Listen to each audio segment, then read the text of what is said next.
അത്ഭുതമെന്ന് പറയട്ടെ, മൂക്കു മുതൽ അങ്ങ് മൂലമറ്റം വരെയുള്ള ശരീരഭാഗങ്ങൾക്ക് മസിൽ വരാനുള്ള യന്ത്രങ്ങൾ ഇവിടെ നിരത്തിവച്ചിട്ടുണ്ട്. തിന്നതൊക്കെ എല്ലിന്റെ ഇടയിൽ കയറുമെന്ന് അമ്മ പറഞ്ഞപ്പോൾ ഞാൻ വിശ്വസിച്ചിരുന്നില്ല.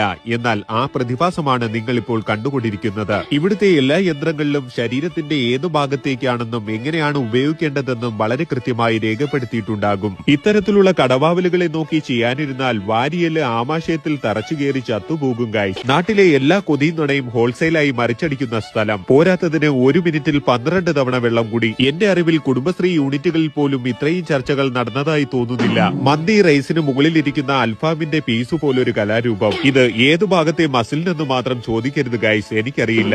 ഏതോ മുട്ടൻ കയറ്റം ചവിട്ടി കയറ്റുകയാണെന്ന് തോന്നുന്നു. സൈക്കോസിന്റെ പല അവസ്ഥാന്തരങ്ങളും കണ്ടിട്ടുണ്ടെങ്കിലും ഇന്തമാതിരി പൈത്യം കാണേണ്ടി വന്ന എന്റെ കിളികൾ ഇനി മടങ്ങി വരില്ല എന്നും പറഞ്ഞ് പോർബന്തറിലേക്ക് പറന്നുപോയി. ആഹാ, നല്ല വെളിച്ചെണ്ണയിൽ വറുത്ത ചിപ്സ്. അടുത്ത കർക്കിടകത്തിന് പോലും വണ്ണം കുറയുമെന്ന് എനിക്ക് തോന്നുന്നില്ല.